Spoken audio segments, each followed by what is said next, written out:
Je m'appelle Sergio Di Stefano, j'ai un petit atelier qui s'appelle l'Atelier du Faiseur, situé à Colmar, 5 rue Changoer. C'est un atelier de lutherie, fabrication, réparation, restauration, vente d'instruments, d'accessoires de musique.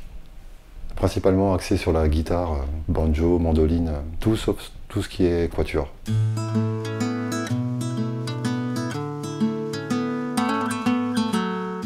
Alors l'atelier existe depuis août 2007. Je suis originaire de Colmar, ça me tenait à cœur d'ouvrir un atelier ici. Il y a quand même beaucoup de musiciens à Colmar et aux alentours. C'est un projet que j'avais en tête depuis pas mal d'années. Ça fait 20-25 ans que je fais de la lutherie. Et voilà, donc c'était un moment de ma vie où j'avais envie de créer, de faire quelque chose pour moi et les opportunités se sont trouvées là, à ce moment-là. J'étais chez un gros importateur d'instruments de musique et je bossais aussi dans un petit magasin de musique à l'époque, chez Music Bush, pour ceux qui ont connu. Et c'est là que j'ai commencé à réparer des grattes, à faire un peu d'électronique aussi.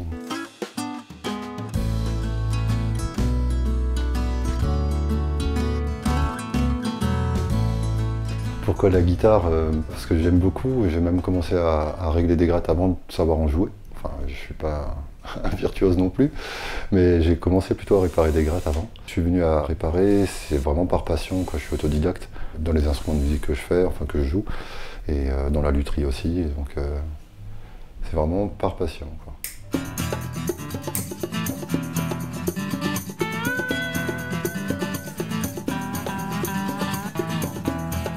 Alors les projets du moment, je fabrique une petite lyre 25 cordes chromatiques, c'est sympa, c'est un petit challenge qu'une dame m'a demandé de lui faire.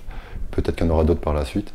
Sinon, il y a des fabrications en cours, notamment une petite folk, genre 000. Et après, c'est quand même principalement, j'ai envie de faire de l'acoustique, de l'électrique, quelques classiques peut-être. La plupart du temps, c'est quand même beaucoup de réglages. J'ai quand même beaucoup plus axé sur la réparation. Les gens viennent pour un simple changement de corde, comme un réglage complet, comme une restauration, une table fendue, ou des customisations, des choses à refaire ou à améliorer éventuellement sur l'instrument. À savoir que c'est quand même important d'avoir un instrument qui est bien réglé. Beaucoup de gens n'ont pas conscience quand même des fois de ce qu'ils ont entre les mains. Et que des fois passer chez son luthier, ça peut être quelque chose de bénéfique pour celui qui va jouer et pour l'instrument aussi, quoi. Il y a pas mal de boulot sur les électriques, c'est sûr.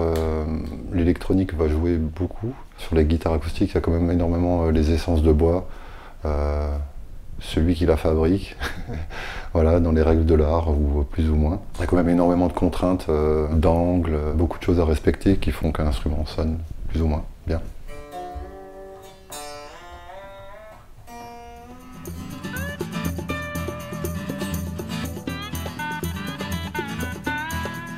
Point de vue de la restauration, moi ce que j'aime bien, c'est de réutiliser soit les mêmes matériaux ou de réutiliser déjà les pièces existantes pour laisser vraiment la guitare dans son jus le plus possible. Après, des fois, s'il n'y a pas le choix, ben, on remplace. J'essaie toujours de garder le côté naturel de l'instrument de départ. J'ai restauré une guitare flamenca de Manuel Ramirez qui date à peu près de 1910-1912 et qui a appartenu au docteur Schweitzer. La personne qui est propriétaire ne savait pas ce qui me ramenait ce jour-là. Il voulait la faire réparer pour son fils, pour partir en vacances. Et puis je lui ai gentiment fait comprendre qu'il avait un instrument hors norme dans les mains et qu'il fallait en prendre soin. Il y avait énormément d'heures de travail, surtout que c'était une bonne petite grand-mère bien âgée et que tout était très très fin. Et de remettre en état avec les pièces d'origine, c'était un travail super délicat, qui a pris vraiment du temps.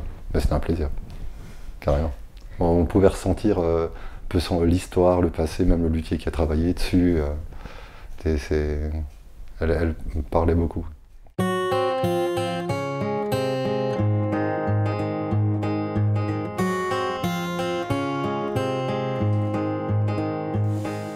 plus important, c'est d'être passionné. Et on peut arriver à faire beaucoup de choses. Après, c'est d'avoir beaucoup de patience.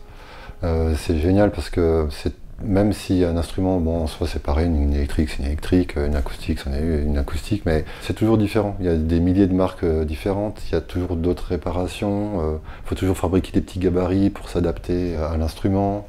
Et on travaille énormément de choses, on travaille du bois, on travaille de l'os, du plastique. On utilise plein de colles différentes pour différents travaux, on utilise de la colle d'os, de la colle blanche. Après il y a le côté du vernis aussi qui est très intéressant. Tout le monde s'y aventure pas, mais la finition, c'est ce qui rend vraiment beau l'instrument. Il y a énormément de choses à découvrir dans la lutherie et ça s'arrête pas. On apprend tous les jours, jusqu'au bout, je pense.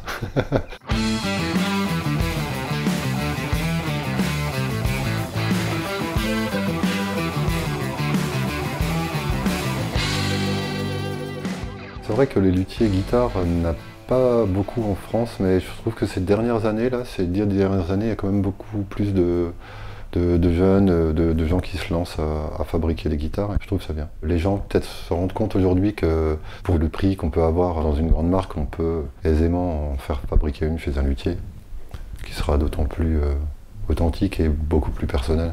Vraiment des projets à long terme, c'est vraiment plus la création et de fabriquer, de me faire plaisir. Après j'aimerais innover, bon il y a énormément de luthiers, tout le monde a envie de faire le petit instrument qui va sonner comme aucun autre. Mais j'ai des projets de fabrication.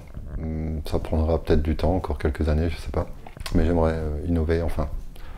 J'aimerais innover un truc. En tout cas, ça vaut le coup d'essayer.